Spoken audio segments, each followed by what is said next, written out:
Assalamualaikum warahmatullahi wabarakatuh. Yang terhormat Ibu Azharotul Nafi MPD selaku dosen pembimbing mata kuliah Sejarah Nasional Indonesia kelas A.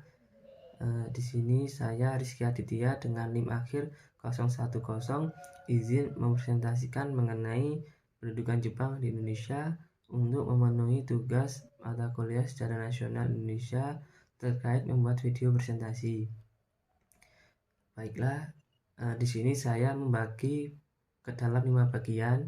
Yang pertama yaitu bagian pertama yaitu tentang kedatangan Jepang di Indonesia. Nah, pertempuran Belanda dan Sekutu dan Jepang itu bermula ketika Jepang ini menyerang pangkalan militer Amerika di Pearl Harbor, Hawaii itu pada tahun 1941. Nah, serangan-serangan Jepang ini dilakukan secara terus-menerus yang mengakibatkan blok Sekutu itu mundur dari daerah kekuasaannya gitu, salah satunya di Indonesia. Nah, pada akhirnya pada 8 Maret tahun 1942 ini Belanda itu menandatangani perjanjian Kalijati yang berisi penyerahan daerah kekuasaan Belanda di Indonesia ini kepada Jepang. Berikutnya yaitu pendudukan Jepang di Indonesia. Nah, ada upaya bangsa Jepang ini untuk menarik simpati bangsa Indonesia. Yang pertama itu Jepang itu mengaku sebagai saudara dua bangsa Indonesia. Nah, otomatis bangsa Jepang ini lebih mudah diterima oleh bangsa Indonesia karena bangsa Jepang itu mengaku sebagai saudara tua bangsa Indonesia. Yang kedua yaitu Jepang mengizinkan bangsa Indonesia untuk menyanyikan lagu Indonesia Raya serta mengibarkan bendera merah putih. Nah, Jepang juga mulai mengganti nama-nama jalan, nama-nama gedung ke dalam bahasa Jepang. Berikutnya yaitu Jepang juga membentuk gerakan 3A. Nah, berikutnya yaitu bagian 2 yaitu tentang dampak pendudukan Jepang di Indonesia. Nah, dalam masa pendudukan Jepang di Indonesia itu Jepang itu kan sudah memperkenalkan sistem politik. Nah, otomatis Jepang juga membentuk sistem pemerintahan.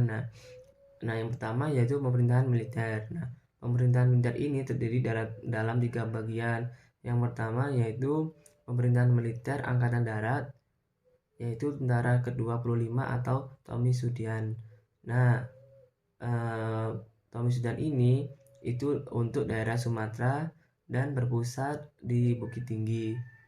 Yang kedua yaitu pemerintahan militer Angkatan Darat, yaitu Tentara ke-16 atau Asamu Sudan. Nah, untuk daerah Jawa dan Madura dan berpusat di Jakarta. Nah, kekuatan pemerintahan militer ini kemudian ditambah dengan Angkatan Laut atau Daini Nenkenkantai. Nah, yang ketiga yaitu pemerintahan militer Angkatan Laut, yaitu Armada Selatan Kedua untuk daerah Kalimantan, Sulawesi, Maluku, dan berpusat di kota Makassar. Jepang juga membentuk pemerintahan sipil. Nah, di pemerintahan sipil ini Jepang itu membentuk shu atau karisadanan, shi atau kota praja, ken atau kabupaten, gun atau kawedanan, son atau asisten atau kecamatan, aza atau dusun, dan pemerintahan Jepang ini juga membentuk tonirigumi. Nah, tonirigumi ini pada masa ini itu kita kenal dengan rukun tetangga atau RT. Nah, jadi nama-nama pemerintahan sipil kayak gitu tuh sudah ada pada masa pendudukan Jepang di Indonesia begitu. Berikutnya yaitu organisasi masa pendudukan Jepang. Nah, yang pertama yaitu sosial kemasyarakatan. Nah, di dalam sosial kemasyarakatan ini terdiri dari 4 bagian. Yang pertama yaitu Jepang membentuk gerakan 3A yang dibentuk pada tanggal 29 Maret tahun 1942 dengan semboyannya yaitu Nippon Pelindung Asia, Nippon Cahaya Asia, dan Nippon Pemimpin Asia. Yang kedua yaitu Pusat Tenaga Rakyat atau Putra yang dibentuk pada tanggal 16 April tahun 1943 yang dibentuk oleh Insinyur Soekarno, Muhammad Hatta, Ki Hajar Dewantoro dan Ki Haji Mansyur. Yang ketiga yaitu Majelis Islam Akla Indonesia atau EIMAI dan Majelis Syura Muslimin atau Masyumi yang dibentuk pada tanggal 24 Oktober tahun 1943. Nah, Masyumi ini dibentuk itu untuk memikat golongan Islam dalam rangka membantu Jepang untuk membantu perang Jepang melawan sekutu begitu. Yang keempat yaitu Jawa Hakokai yang dibentuk pada 8 Januari tahun 1944. Nah, Jawa Hakokai ini dibentuk untuk menghadapi perang Asia Pasifik serta membantu Jepang dalam perang gitu. Berikutnya yaitu Jepang juga membentuk organisasi semi militer. Nah, di dalam organisasi semi militer ini terdapat 4 bagian. Yang pertama yaitu Barisan Pemuda Rakyat atau Barisan Pemuda Asia atau BPAR yang dibentuk pada 11 Juni tahun 1942. Nah, organisasi ini dibentuk untuk menenangkan semangat Jepang dalam melawan sekutu atau pihak sekutu begitu. Yang kedua yaitu Senindan yang dibentuk pada tanggal 9 Maret tahun 1943. Nah, tujuan dibentuknya Senindan ini yaitu untuk mendidik dan melatih para pemuda agar dapat mempertahankan daerah kekuasaannya sendiri. Yang ketiga yaitu Kaipodan yang dibentuk pada 9 April tahun 1943. Nah, organisasi ini dibentuk untuk membantu kepolisian Jepang pada masa pendudukan Jepang di Indonesia. Yang keempat yaitu Barisan Pelopor. Nah, Barisan Pelopor ini dibentuk pada November tahun 1944 dan organisasi ini dibentuk untuk meningkatkan kesadaran rakyat untuk membantu Jepang dalam perang melawan sekutu. Berikutnya yaitu organisasi militer. Nah, di organisasi militer ini terdapat 2 bagian. Yang pertama yaitu Heiho. Nah, Heiho adalah prajurit Indonesia yang langsung ditempatkan di dalam organisasi militer baik angkatan laut maupun angkatan darat. Nah, organisasi Heiho ini juga dibentuk pada tanggal 2 September tahun 1942. Berikutnya yaitu PETA. Nah, PETA adalah organisasi militer yang pemimpinnya itu adalah bangsa Indonesia yang mendapatkan latihan kemiliteran yang dibentuk pada 3 Oktober tahun 1943. Nah, berikutnya yaitu bagian 3 tentang pengerahan dan penindasan Jepang di Indonesia. Nah, pada masa pendudukan Jepang di Indonesia, Jepang itu memperkenalkan atau melakukan namanya yang sistem ekonomi perang. Nah, ekonomi perang ini adalah semua kegiatan ekonomi di Indonesia pada waktu itu digali untuk keperluan perang Jepang dalam melawan sekutu. Nah, kedua, tanah yang semula perkebunan itu diganti dengan tanah pertanian dengan ditanami padi dan jarak. Jadi yang boleh ditanam itu hanya padi dan jarak untuk keperluan perang Jepang gitu. Kemudian Jepang juga membuat kantor pengelolaan pangan untuk mengatur dan memproduksi serta pungutan dan penyaluran padi, juga menentukan harga dari hasil pertanian yaitu padi dari hasil penduduk begitu. Nah, pada masa pendudukan Jepang di Indonesia, Jepang itu juga membatasi pendidikan. Nah, jumlah sekolah itu juga dikurangi secara drastis. Jumlah sekolah dasar yang semula itu 21.500 menjadi 13.500. Kemudian sekolah lanjutan menurun dari 850 menjadi 20. Serta kegiatan perguruan tinggi itu pada masa pendudukan Jepang di Indonesia itu juga dibatasi atau boleh dikatakan macet begitu. Nah, muatan kurikulum yang diajarkan juga dibatasi. Nah, bahasa Indonesia, mata pelajaran bahasa Indonesia itu menjadi pelajaran wajib sekaligus sebagai bahasa pengantar, dan bahasa Jepang itu menjadi mata pelajaran yang wajib yang bahasa wajib dilakukan oleh di sekolah pada waktu pendudukan Jepang Indonesia. Nah, Jepang ini juga memperkenalkan budaya pada para pelajar, yaitu para pelajar juga harus menyanyikan lagu Kimi ga Yo. Nah, lagu Kimi ga Yo ini adalah lagu kebangsaan Jepang. Nah, selain itu juga menghormati bendera Hinomaru. Nah, bendera Hinomaru ini adalah bendera Jepang.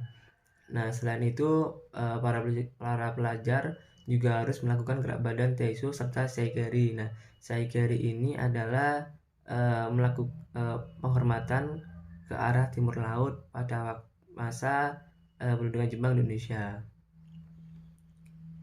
Berikutnya yaitu pengerahan Romusa. Nah, pengerahan Romusa ini tujuannya untuk menopang perang Asia Timur Raya. Jepang itu mengerahkan semua tenaga kerja dari Indonesia. Nah, tenaga kerja inilah yang kita kenal dengan sebutan Romusa. Contohnya seperti gambar sebelah kiri. Nah, itu adalah kegiatan Romusa pada masa pendudukan Jepang di Indonesia. Nah, tenaga kerja ini dipekerjakan di lingkungan terbuka, misalnya di lingkungan pembangunan kubu-kubu pertahanan, jalan raya, dan lapangan udara. Berikutnya yaitu bagian 4 tentang perjuangan meraih kemerdekaan pada masa pendudukan Jepang di Indonesia. Nah, cara perjuangan meraih kemerdekaan pada masa pendudukan Jepang di Indonesia itu ada 2. Yang pertama yaitu cara kooperatif, dan yang kedua yaitu dengan cara bersenjata.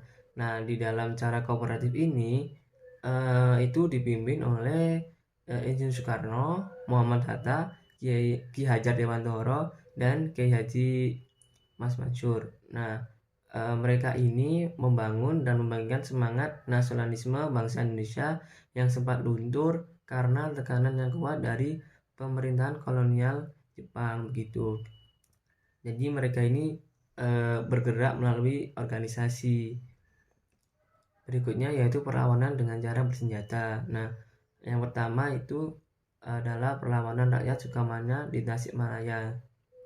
Nah, perlawanan ini terjadi karena penolakan santri-santri Pondok Pesantren Sukamana di Singaparna yang dipimpin oleh Kiai Haji Zainal Mustafa. Nah, mereka ini disuruh Jepang untuk melakukan Saigari. Nah, Saigari ini adalah penghormatan pada Kaisar Jepang dengan menghadap ke arah timur laut dan membungkukkan badan. Nah, kan mereka ini kan agamanya kan Islam, jadi mereka itu menolak. Nah, penolakan inilah yang membuat perlawanan rakyat Sukamana ini terjadi. Nah, karena perlawanannya tidak seimbang, maka rakyat Sukamana ini kalah dengan Jepang. Berikutnya yaitu perlawanan rakyat di Indramayu. Nah, perlawanan rakyat di Indramayu ini terjadi pada bulan April tahun 1944 yang disebabkan karena adanya kewajiban menyetorkan sebagian hasil padi dan pelaksanaan Romusa yang telah mengakibatkan penderitaan bagi rakyat Indonesia secara berkepanjangan. Berikutnya yaitu perlawanan peta di Blitar. Nah, perlawanan peta di Blitar ini terjadi pada tanggal 14 November tahun 1944. Nah, perlawanan ini dipimpin oleh komandan peleton bernama Supriyadi. Nah, perlawanan ini terjadi karena persoalan pengumpulan padi, kegiatan Romusa dan Hiho yang dilakukan secara paksa dan di luar batas kemanusiaan. Nah, perlawanan ini juga merupakan perlawanan terbesar saat penjajahan Jepang di Indonesia. Berikutnya yaitu bagian 5 tentang akhir pendudukan Jepang di Indonesia. Nah, pada tahun 1944 ini kekuatan Jepang dalam perang Pasifik itu sangat terdesak. Nah, akhirnya Jepang itu kembali menjanjikan kemerdekaan kepada bangsa Indonesia. Dan pada 7 September tahun 1944 dalam sidang istimewa Parlemen Jepang, Perdana Menteri Kuniaki Hindia Timur akan diperkenalkan merdeka. Nah, sebagai buktinya pada tanggal 1 Maret tahun 1945 dibentuklah BPUPKI atau Dokuritsu Jumitsu Sakai, atau nama panjangnya yaitu Badan Penyelidik Usaha-Usaha Persiapan Kemerdekaan Indonesia. Nah, BPUPKI ini bertugas menyelidiki berbagai hal terkait aspek politik, ekonomi, dan pemerintahan, dan hal-hal lainnya yang diperlukan bagi pembentukan sebuah negara merdeka. Nah, BPUPKI ini juga melakukan sidang untuk membentuk dasar negara dan nantinya membentuk panitia kecil atau panitia 9 untuk menyusun Pancasila yang termuat dalam Piagam Jakarta. Nah, setelah BPUPKI ini menyelesaikan tugasnya, akhirnya pada tanggal 7 Agustus tahun 1945 BPUPKI ini dibubarkan dan digantikan dengan PPKI atau Dokuritsu Junbi Inkai, atau nama panjangnya yaitu Panitia Persiapan Kemerdekaan Indonesia. Nah, setelah terjadinya peristiwa-peristiwa penting seperti pembentukan BPUPKI dan PPKI, sampailah pada proklamasi kemerdekaan. Nah, sebelumnya kan kota Hiroshima dan Nagasaki ini dibom atom oleh sekutu yang membuat Jepang itu menyerah kepada sekutu. Nah, sebelum terjadinya proklamasi kemerdekaan itu terdapat perdebatan antara golongan tua dan golongan muda. Nah, golongan muda ini mendesak agar golongan tua itu segera memproklamasikan kemerdekaan Indonesia. Dan kan Jepang itu menjanjikan kemerdekaan Indonesia itu pada 24 Agustus tahun 1945. Nah, itu dipercepat 7 hari dan sampailah pada 17 Agustus tahun 1945 sebagai hari proklamasi kemerdekaan Indonesia. Nah, kemerdekaan Indonesia ini adalah hal yang menjadi bukti bahwa kemerdekaan Indonesia itu murni perjuangan rakyat Indonesia sendiri dan bukan pemberian dari bangsa Jepang, begitu. Sekian presentasi mengenai pendidikan Jepang Indonesia. Mohon maaf bila terdapat kekurangan, kesalahan dalam penyampaian materi. Saya akhiri. Assalamualaikum warahmatullahi wabarakatuh.